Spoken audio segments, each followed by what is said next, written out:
something that I want to indicate about these upcoming guests that I'm going to have.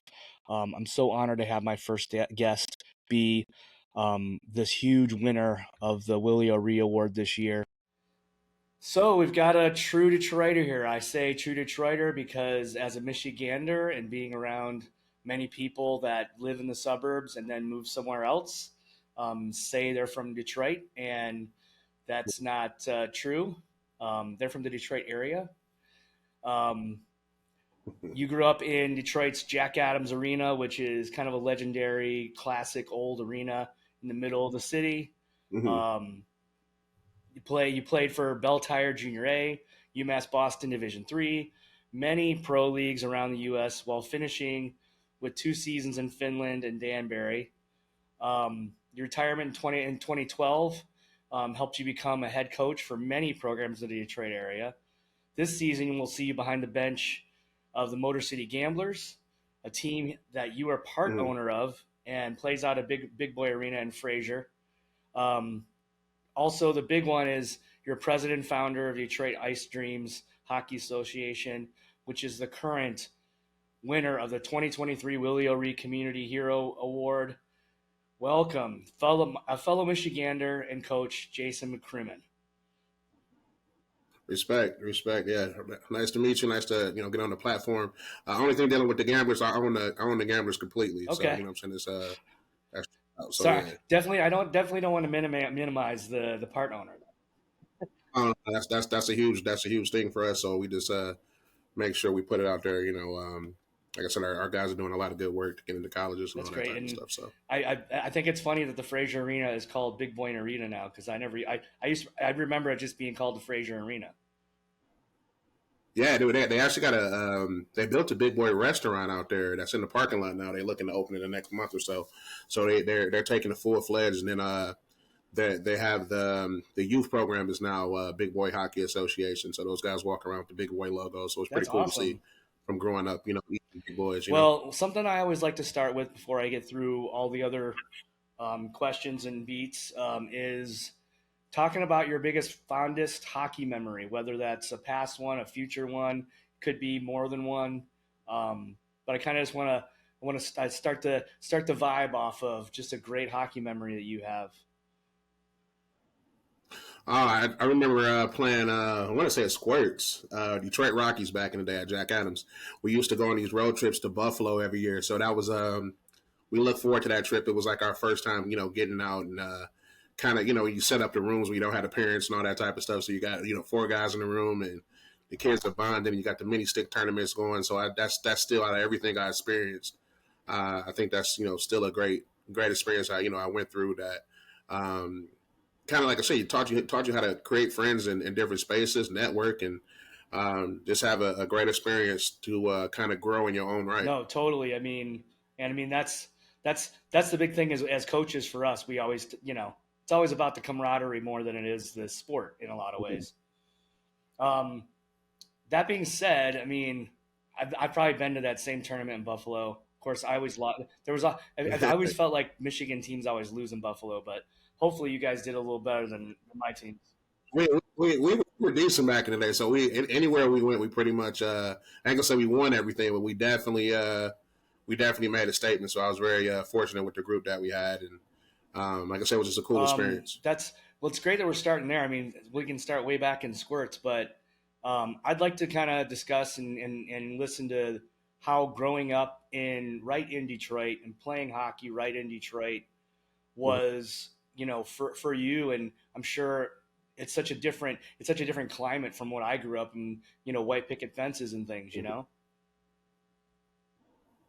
No, for me, like I said, I was very fortunate. Mom and dad, were made sure I had brothers and sisters. We never wanted for anything, so I didn't go through that process where, I felt that I was struggling for anything. Like I said, I was very very fortunate, very blessed to have a great foundation and being able to just build off that. And that's it's made me who I am today. Just being in a good situation to understand the value of what you have and being grateful and have gratitude as you move forward in different stages of life. And I think something that I've learned, especially in the Detroit hockey community growing up, is that a lot of us like to really give back and like to be a big part of youth hockey. or pro hockey, everything. It's kind of something Mhm. we have a really hard time disconnecting from.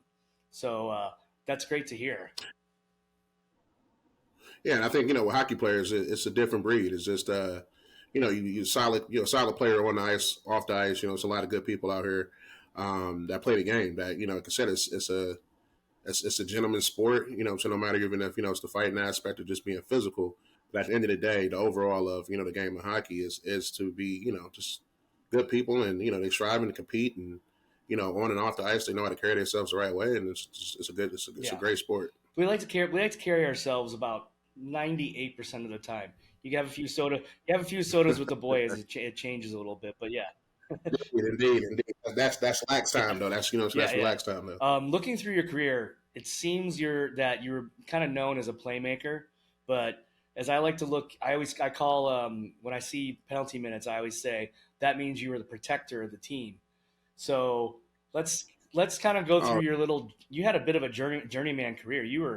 You must have had some good airline miles, or you kind of had your suitcase yeah. figured out. Drive, yeah, driving my gas cars. Like I said, and even through that experience, like I said, just very grateful for my mom. As I went through that process of training all summer, might go to a program to get guys sent down from higher levels, and it didn't work out for me that moment. But I went to some, so like I said, dealing with Herm, that's in Danbury now, and Brian Gratz, who was my first pro coach, which is a great guy, really pushed me. But going through that process, yeah, it was very physical, and had to certain situations. What I'm saying, we had to go through the trenches of dropping the gloves every once in a while, and just kind of being held accountable for certain situations, and it's part of Yeah, the game. So I mean, it's funny though, looking at your career and kind of seeing all the years in 2010, 11, when in Finland, and I don't even know how to say the name of the team because I know I'll probably Heli how do you say it? Okay, okay. Helikieko, Now I have my and I lesson. still talking to him. So I saw that there you got 21 games with 28 points, which is unreal. It's like over a point, almost a point and a half game per game.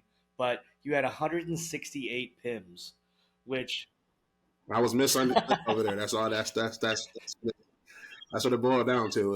It was a overseas a very much back then it was a very much more finesse game, and I was still very very physical, finish checks and all that type of stuff. So especially at 6'4", it was a lot of misunderstandings with following through on checks and all that type of stuff. So if I would have got a little bit more ice time, not in the box, but I probably would have been a little bit better stats as well. Though, but like I said, I was just fortunate with the group that I had and being able to go over to Kohava, which is a great town. It's a great town, great people. Um, like I said, I was very, very fortunate to experience, and like I said, I still speak with those guys to this day. So like I said, that was something I wouldn't change for the world. That was just a great experience, great character builder for me. And then being able to experience something different, being able to go overseas and play, and play on an Olympic sheet, ice, and just being experience a yeah, different no, I culture. mean I coach some kids that have been, worked their ways into whatever, and still we're going through the Hmm. dream, and yeah, it's always the best thing you can tell them is like, hey, go play in Europe for a little while because it's such a Mm-hmm. it's It's a different mindset, and it's actually refreshing. You know what I'm saying? You're going through the process. You're not looking at the grind of the 44 games. You know what I'm saying? All that type of stuff, depending on what league you're in. But it's just a different game. There's more space out there. You can kind of rewrite your name, and you know what I'm saying, to kind of just put a different spin on the game and that I you want mean to play. it's like you said, it's you were misunderstood, but it sounds like you made your own space a little bit. Yeah, a little bit. Like I was very, and that was as a defenseman. So what I'm saying.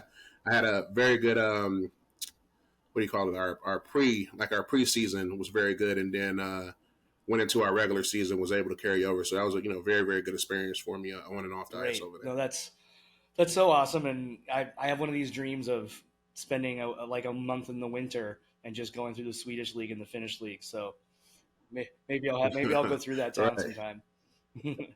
um, the, kind of stepping away from your player years and experiences there. What was the big decision that kind of switched you from player to coach? Oh, I was finishing in Danbury, and it was, it was just time. Like, I have a beautiful daughter. It was time for me, basically spend more time with her, be in a situation where I can start the nonprofit. Um, it was a void in the city because I used to go back home all the time and help out at Jack Adams, and it was a void dealing with that situation because the program that was there was disbanding. So Cynthia Warlaw, who was our program manager now and president, she's an amazing woman. Her son actually played for me, and her daughter played. I coached a 19U too as well, but played for me, and they needed a program there, so we were able to restart that program, give it a different name, which was Detroit Ice Streams, which is named after my daughter, who was named Isis, ICECIS, and we were, beating down the doors of schools and different programs, and just trying to get the word out to try to recreate this program, and we're having some success, and like I said, we want to continue to build on that, but. It was just time for me to do something different, and I love the game, wanted to stay in the game, and be able to continue to give back. So it was a perfect opportunity at that time. Before we jump into the Detroit Ice Streams, I'm kind of curious too. This Motor City, all these Motor City, they're all like different names through the years as you were part of it. But yes, so me and Mark Gilman, I was coaching. What was the first team I had? I came back and our coaching program called Detroit Fighting Irish just disbanded last year.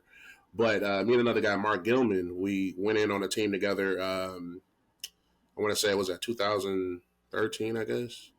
Called the Motor City Monarchs. Very good program. That's the kid Trevor Pody, the one that just just got married. He was one of those kids from that program when we first started, and then we went from there to the Michigan Hawks, which was a partnership with Fraser, one of the groups in Fraser with Mike Nevin, just passed away. So rest in peace to Mike Nevin. But he was a guy that did a lot in the city of Detroit and as a firefighter.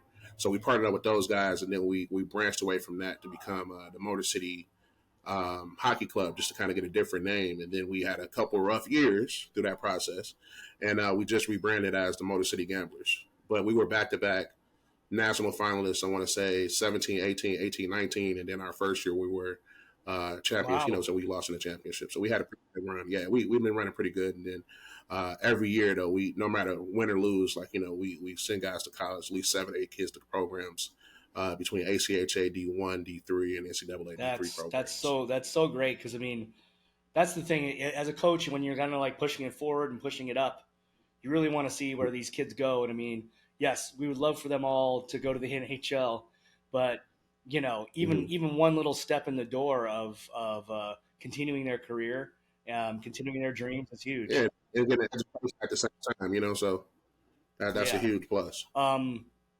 Now the Detroit Ice Dreams. One thing that when looking this organization up and kind of looking through the information of it, I'm going to read one thing for the listeners that I thought was really impactful to kind of start it off.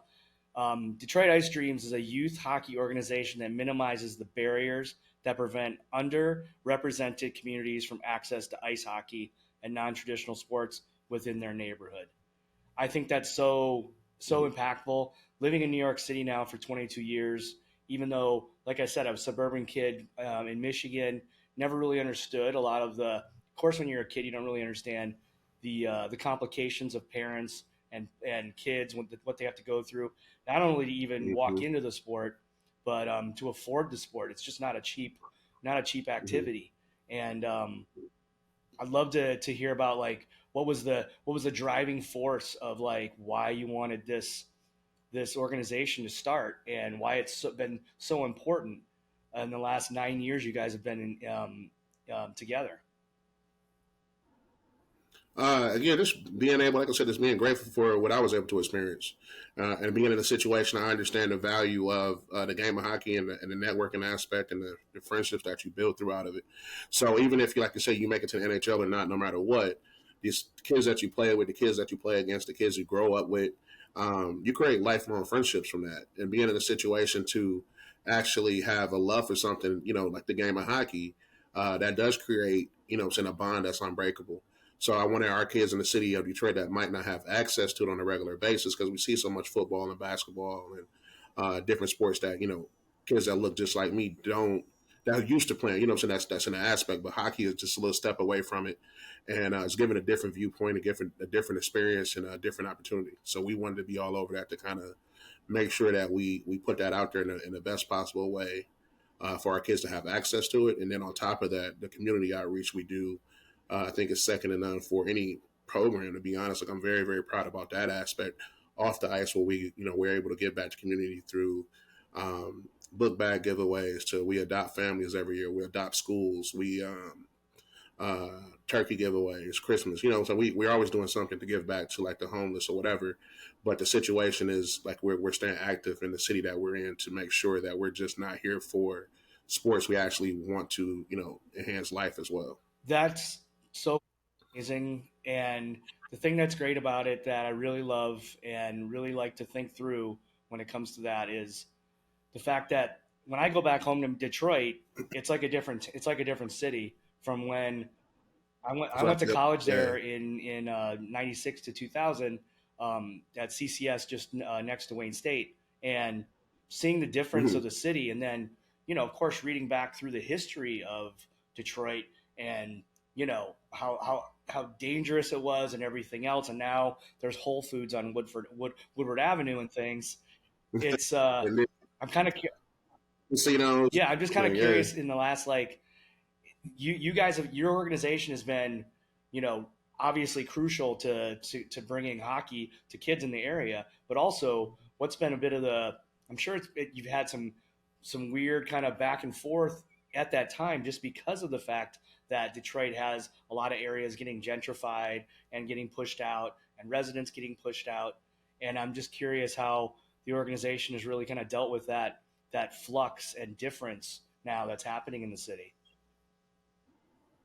Well, like I said, I'm very grateful for Cynthia Warlock, who's our program manager. Like we're always pretty much on the same page, and if we're not, we figure it out to kind of make sure we're putting the best foot forward for the program. So stuff like that, dealing with changes in the city, what I'm saying, from the new buildings to buildings going up to buildings going down, and the situations being, different zones being made, and whatever the situation is, we just look at it as pretty much just change as part of life. So our situation is basically, that's minute to us, to be honest. Like it doesn't change our focus, doesn't change our goal. Like I said, it's literally all right. Well, this is new. Let's figure out how to adapt to it, which is basically um, how do we market over there? How do we put ourselves in position to be known over there? How do we put ourselves in a position for parents to trust our program?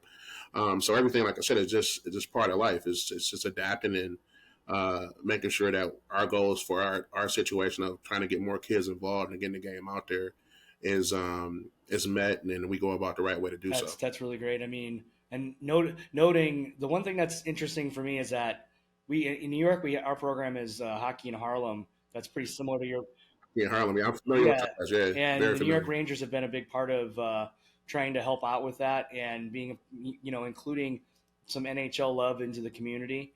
I see you're wearing the winged wheel. I've got a couple of Wings jerseys behind me. I'm curious.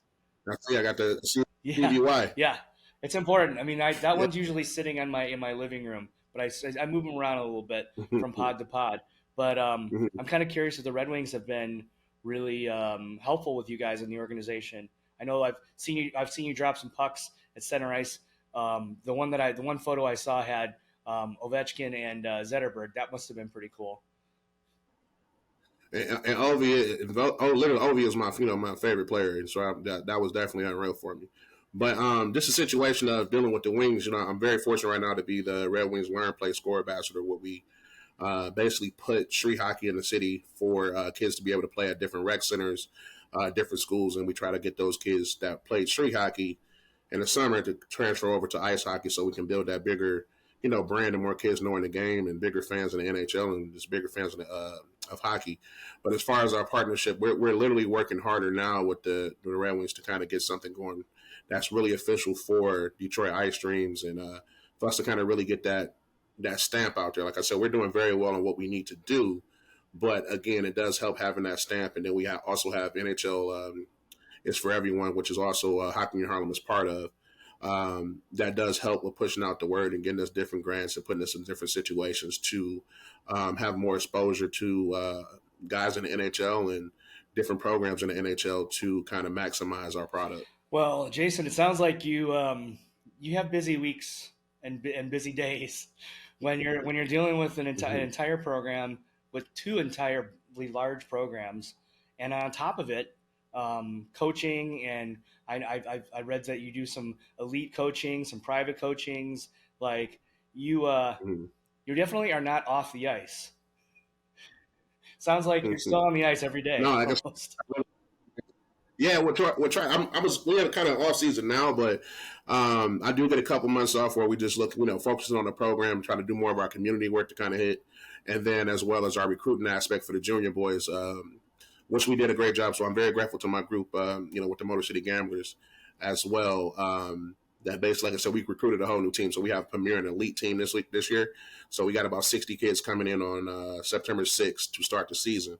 So we got a lot ahead of us, but we're up for the task. And like I said, just the love of the game. Like, it's not work if you love what you do, and not be, we're in a situation where we were able to kind of set a culture and an environment that's, full of love, respect, and, like I said, just have the same motives and, goal to be successful, doing things the right way. We won't be perfect by any means. It's not even possible, but the motives will definitely be pure towards, basically doing what we have to do to Yeah, do things no, right. I feel that just because I have a Monday through Friday regular full time job, and I coach on the weekends. And by That's Sunday, respect. by Sunday, I probably my voice is gone. Um, my heart is Hmm. full, but I'm a little physically a little tired. So Sunday night, I spend a lot of time just staring at a TV for a bit, but it gets me ready for the week. Oh yeah, it's a wind down time. We all need it, and that's nothing. Like, people don't understand. At the end of the day, no matter how much you do, you still got to have time for yourself to be able to reboot and regroup. Because, like I said, if you're the product like that and you're going through that situation where you have so much to do, you have to kind of make sure so your wheels are turning the right way and all that type of stuff to kind of make sure you can still operate at the highest tempo Yeah, for for yourself. sure. So Now this last year, I mean, I actually heard of you way back. I actually think I was on LinkedIn. I saw the videos of the three nominees for the Willie O'Ree Award, and mhm. I'm like, and I was like, I hope this guy wins. He's from Detroit. It's such a great program, and hometown love. But like, I'm kind of curious about like winning that award when you're also winning this award. You're probably called. They're like, hey, we want you to fly out to the NHL awards, and then meanwhile you're rubbing elbows Mhm. with NHL players, GMs, coaches. I'm kind of curious. Not only you had such a great speech, and of course you gave a huge hug to Leo Ree, which I noticed was a little different than Anson Carter, but like I would have too. Like I would have given him a big huge hug too, but Like, yeah, I've been on Willie for years though. That's what I was saying. So like the going through the process, I remember asking him back in, I want to say about 6 years ago, right before pandemic. I want to say we had a conversation just about building a program and what he went through. And I was when I played, I wore 22. You know what I'm saying? And I'm saying to respect Willie O'Ree, I said O'Ree, Willie O'Ree through just the journey that he's been through. So actually seeing him in that space, being on that stage, it was amazing to see that stuff come full circle and just going through that process. But as far as the NHL, I got a chance to meet Connor Bernard and McDavid, and McDavid's like he's unreal. But just the fact that even Larkin, Larkin's my guy down here, but just to see those different players and being in a situation where you understand the value and the work they put into be where they are, the GMs, the coaches, the programs. It's a lot of work to be at that level and to stay at that level and to be relevant at that level. From coaches to everybody that's involved in the show. It's amazing, and like I said, it just value and I just value the work that everybody puts in to be who they are. So it's not yeah, taken no, lightly. it's I can only imagine. Just like you can kind of feel the twin the tingle behind you on your neck when you're around all these great players. Connor Yeah, McDavid, who has one of the weirdest skating styles, but also is probably one of the best skaters around there. the guy's a monster, dude. Like it's his it's we I can literally watch highlights of him all day. Like it's just the way he turns it on and changes up the game, changes his directions. You know what I'm saying? The thought process, the way he plays the game is second to none. And like it's definitely something that, as we say, the same thing I feel about LeBron. Like when he's not playing the game anymore, Yeah, we'll miss it.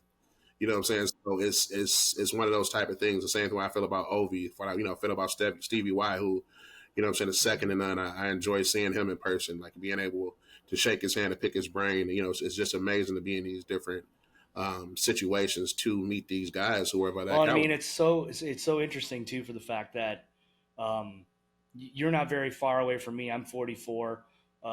We'll be 45 in a few days, but Hey, happy thanks, birthday! Happy thanks. early birthday! But the thing that's interesting when I talk about how hockey came to me, and it always seems like the '90s was like a huge decade for hockey, but Hockey especially time for Hockey us. Town.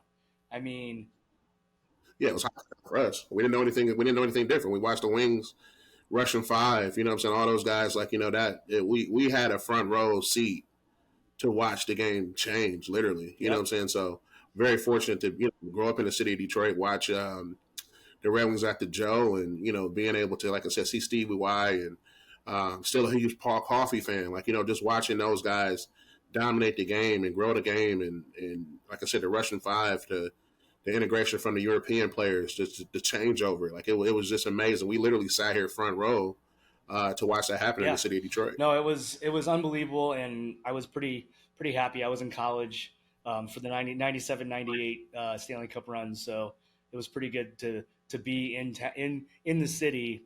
Um, since then, Right, living right. in New York, I've lived in New York since 2000. So unfortunately, I wasn't there for the '02 or the '08 um, situation. But '08 was funny because in New York, it's a small hockey community, but there's a lot of Penguins fans here, and I uh, I got into some heated arguments. I've got some of my best friends are Penguins fans, so yeah, it's kind of hard to when someone starts to talk talk shit about the Red Wings because it's the last The few years Wings, you can yeah. say that, but luckily, say yeah, we got But Dylan even Larkin, now, we got Dylan Larkin.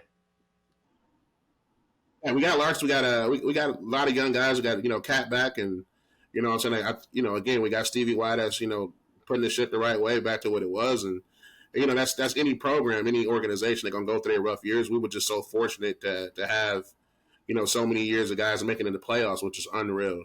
So when it doesn't go the way that we normally see it, we feel it's a failure. But at the end of the day, so they're in the process of they were in the process of rebuilding, and that was just what most programs go through. So now with the younger guys they got coming in, and Stevie Y making those decisions back there, I think we'll be perfectly Yeah, fine as we I'm move forward. excited So for what we got in the future, and yes, it's been 7 years, not me in the playoffs, mm-hmm. but doesn't to me it doesn't matter because I still no matter what I play it. We had 20 Yeah, years. yeah. Well, and We had 20 years of yeah. being. Yeah, we got to have a give and take, and that's being human. Well, We and got to I have a give and also take. So, and yeah, especially, I'm going to cut you off. Especially shout out to Coach. What I'm saying, Coach Line. Like I did a promo with him a couple of weeks ago, and he's a player's coach. His energy is unreal. I'm happy for the boys to be able to play for him because, like I said, he seems like a great guy. Let alone just the way he carries himself, sitting around the kids to kind of have that good energy out. Like I was very fortunate to do a promo with him, and I'm consider it just again a testimony to the Wings going in the right direction because I think he's a great guy, great coach, and I yeah. think they could have No, got a I better guy. mean, I'm so excited, and then I got to pick a few brains because I had a beer league game, and there was a bar nearby the beer league, and of course after beer league, that's kind of what you do, go have a soda after with the boys, but Mhm. because the Tampa Bay Lightning were in town the next night, somehow they must have flew in a day early or something to have a little New York time, and I started talking to a few players from the Lightning, and of course I could have went up and be like, I want your autograph and blah blah blah, but I wanted to ask them about Lalonde and see what they thought about him as a coach, and they're like, you, Red Wings fans have no idea what they have in their hands, and he's such a great coach. He's such a great man. He's such a great person, and Mm-hmm. just off this last year, and like you say, I mean, he's the right fit for us, and I hope it lasts for a while. Right. Yeah. Yeah. Like it definitely so you meet a lot of good guys, but his energy, from one, like we took selfies together, like it was a situation of just pure energy, like we knew what it was, and it was great. So like I said, I know the boys being able to see him and learn from him on a regular basis. The Red Wings are Yeah, definitely yeah. that's a W. No, it's gonna be fun. It's gonna be great. And I mean, um, the one thing that's interesting about what we've been chatting about, not only the Red Wings, because we could talk for 4 hours about the Red Wings. I mean, I got no problem doing that. But all the things you've done in southeastern Michigan, I could sit here and it's so easy with the Willie O'Ree Award to be like, the things you've done so much for Detroit, but also, I mean, what you're doing with these kids, with the Motor City Gamblers, the Motor City program. I mean, Southeastern Michigan, you're a big hero for Southeastern Michigan for hockey, and I hope that continues, and I hope you've got other things and more things that you want to add on to the future. But I mean, I'd love to hear about anything that maybe what are you looking forward? What are these programs going to be, or maybe a new added program going to be part of this in the next 5 years or so?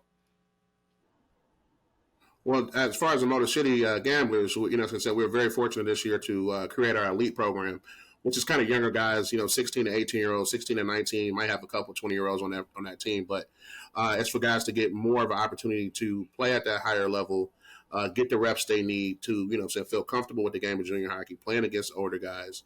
So that's our first year having that this year, and I think it'll be great for the exposure for our players to get looks from colleges early. You know what I'm saying? So they got, 4 years to get looked at by a school instead of two. So I'm happy about that. And then as far as the nonprofit dealing with ice streams, we're just looking to expand. Our main focus this year, the next couple of years, is dealing with building our girls program. So again, we're open 3 to 17-year-old girls. We'll have an opportunity for them to play in tournaments. We'll reach out to schools for them. We actually have Camille Scarborough, who is Cynthia's daughter, who played at Adrian, who's going to be heading up that program. So we do have a great system for that. So we'll make sure that we're doing a lot more stuff to be active for the young ladies in the city. And then we want to look at just expanding to kind of make sure our partnership with the Red Wings, we get that just extra exposure or extra reach that we might not be able to get to. That deals with sponsorships or partnerships, whatever, how you want to look at it, to just continue to move in the right direction and then to continue to give back to our city, which is our main focus, is create an environment that people feel safe and they feel loved and they understand that, every program, our program is set up for not just sports, but, life enhancement. That's so wonderful and so wonderful to hear. And I could easily, I know that all of that's going to come through, and I know that all that's going to be just huge, huge, huge wins for you, especially.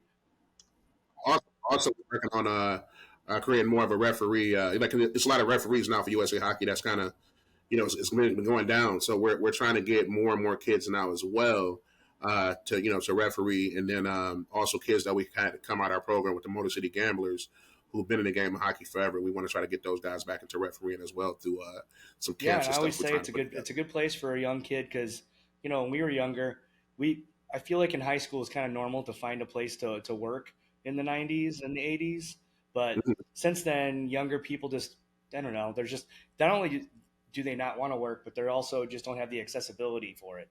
And I think something like refereeing or working in a rink or even being a scorekeeper or something in a rink is, yeah, I mean, the game, they're making a few bucks, so they can, go do whatever they want to do with their money. I don't know, because back when I was a kid, all I would do is buy records, and now they're all available. So I don't know what kids are paying for nowadays, but maybe video games or something. But that's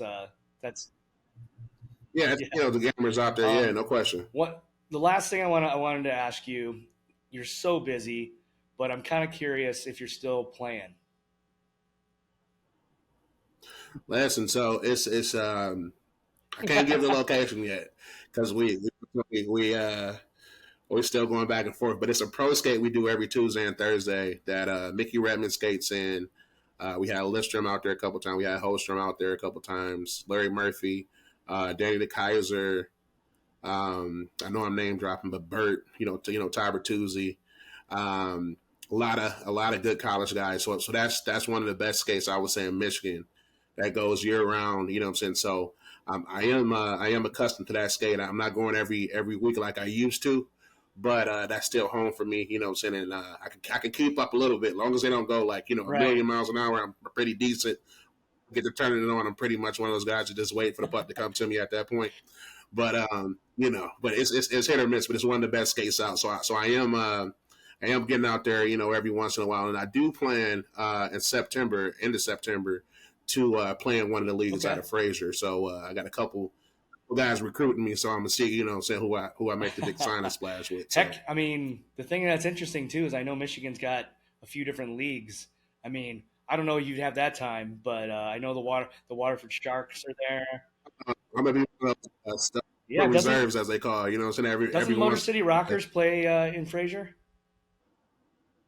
Yeah, they do, and Motor City has the Rockers got a good program, and they got a lot of guys came out of college. They